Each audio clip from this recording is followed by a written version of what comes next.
Saudari-saudaraku yang terkasih, berjumpa kembali bersama saya Inspirasiku di Antara. Renungan Harian Senin 4 September, Pekan Biasa ke-22.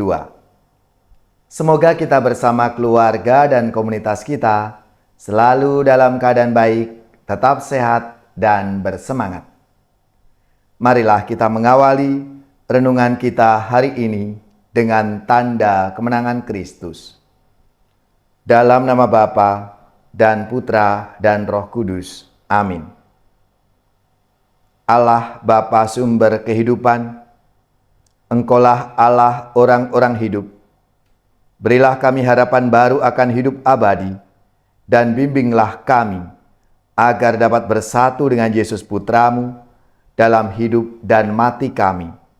Sebab dialah Tuhan pengantara kami, yang bersama dengan Dikau dalam persatuan Roh Kudus, hidup dan berkuasa, Allah sepanjang segala masa. Amin. Dalam nama Bapa dan Putra dan Roh Kudus. Amin. Inspirasi kita hari ini dari Injil Suci menurut Lukas, bab 4, ayat 16-30. Marilah kita siapkan kitab suci kita masing-masing. Kita akan membaca bersama-sama, lalu merenungkannya. Sekali peristiwa, datanglah Yesus di Nazaret, tempat ia dibesarkan. Seperti biasa, pada hari Sabat ia masuk ke rumah ibadat. Yesus berdiri hendak membacakan kitab suci. Maka diberikan kepadanya kitab Nabi Yesaya. Yesus membuka kitab itu dan menemukan ayat-ayat berikut. Roh Tuhan ada padaku, sebab aku diurapinya untuk menyampaikan kabar baik kepada orang-orang miskin, dan aku diutusnya memberitakan pembebasan kepada orang-orang tawanan, penglihatan kepada orang-orang buta, serta membebaskan orang-orang yang tertindas. Aku diutusnya memberitakan kepada tahun rahmat, Tuhan telah datang. Kemudian Yesus menutup kitab itu dan mengembalikannya kepada pejabat, lalu ia duduk, dan mata semua orang dalam rumah ibadat itu tertuju kepadanya. Kemudian Yesus mulai mengajar mereka, katanya, "Pada hari ini, genaplah ayat-ayat kitab suci itu pada saat kalian mendengarnya." Semua orang membenarkan Yesus. Mereka heran akan kata-kata indah yang diucapkannya. Lalu mereka berkata, "Bukankah dia anak Yusuf?" Yesus berkata, "Tentu kalian akan mengatakan pepatah ini kepadaku, 'Hai tabib, sembuhkanlah dirimu sendiri. Perbuatlah di sini, di tempat asalmu. Segala yang kami dengar telah terjadi di Kapernaum.'" Yesus berkata lagi, "Aku berkata kepadamu, sungguh, tiada nabi yang dihargai di tempat asalnya. Aku berkata kepadamu dan kataku ini benar. Pada zaman Elia, terdapat banyak wanita janda di Israel ketika langit tertutup selama 3 tahun dan 6 bulan, dan ketika bahaya kelaparan yang hebat menimpa seluruh negeri.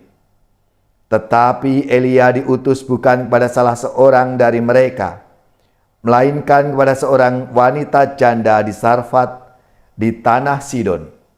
Dan pada zaman Nabi Elisa, banyak orang kusta di Israel, tetapi tiada seorang pun dari mereka yang ditahirkan selain Naaman, orang Syria itu."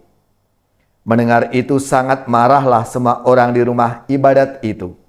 Mereka bangkit, lalu menghalau Yesus keluar kota dan membawa dia ke tebing gunung tempat kota itu terletak untuk melemparkan dia dari tebing itu. Tetapi Yesus berjalan lewat tengah-tengah mereka, lalu pergi. Demikianlah sabda Tuhan. Terpujilah Kristus. Saudari-saudaraku yang terkasih, mulai hari ini kita akan mendengar Injil Lukas untuk misa harian yang diawali dengan perikop tentang tujuan kedatangan Yesus ke dunia ini. Ia datang menyampaikan kabar baik dan tahun rahmat Tuhan yang telah datang. Rahmat Tuhan yang terbesar itu adalah kebangkitan Yesus, di mana kita dibebaskan dari dosa dan maut. Tidakkah ini menjadi kabar baik yang memberikan harapan saat kita dilanda kedukaan? Saudari-saudaraku yang terkasih, kita tahu benar bahwa kematian itu pasti. Tetapi kadang kita marah dan larut dalam kedukaan karena kehilangan orang-orang yang kita cintai. Kita berpikir bahwa mereka belum pantas meninggal. Kita merasa masih banyak yang hendak kita lakukan dan kita katakan kepada mereka. Kita merasa bersalah karena belum memberikan yang terbaik kepada mereka atau belum meminta maaf kepada mereka. Akan tetapi, Rasul Paulus dalam bacaan yang pertama mengingatkan kita semua untuk tidak berduka cita seperti orang-orang yang tidak mempunyai pengharapan. Saudari-saudaraku yang terkasih, supaya kematian tidak menimbulkan penyesalan dan duka cita yang berkepanjangan, baiklah kita mengingat kata-kata Yesus. Hari ini genaplah ayat-ayat kitab suci itu. Hari ini, bukan besok. Bukan lusa, bukan kemarin. Janganlah kita menunda kebaikan, tetapi melakukannya hari ini kepada mereka yang kita cintai. Janganlah kita kehilangan kesempatan berbicara dengan mereka yang kita cintai hari ini. Kepada keluarga kita, saudara-saudari kita, warga lingkungan kita, teman-teman kantor kita, sekolah, kuliah, dan juga masyarakat di mana kita tinggal. Saudari-saudaraku yang terkasih, marilah kita mohon rahmat Tuhan supaya kita punya pengharapan itu. Dan saatnya kita diberi kesempatan untuk mewartakan kebaikan Tuhan lewat kebaikan-kebaikan kita, lewat apa yang kita lakukan dalam keseharian kita. Marilah kita wujudkan itu supaya berkat Allah yang melimpah juga dialami oleh siapapun dalam kehidupan kita.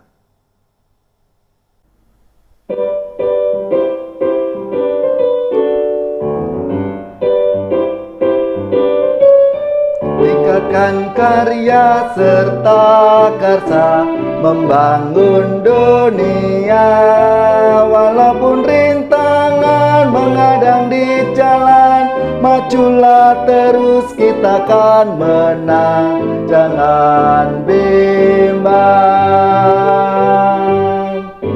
Laksanakan karya nyata, jangan hanya berbicara, jangan pula pura-pura. Tingkatkan karya serta karsa membangun dunia, walaupun rintangan menghadang di jalan, majulah terus, kita akan menang, jangan bimbang.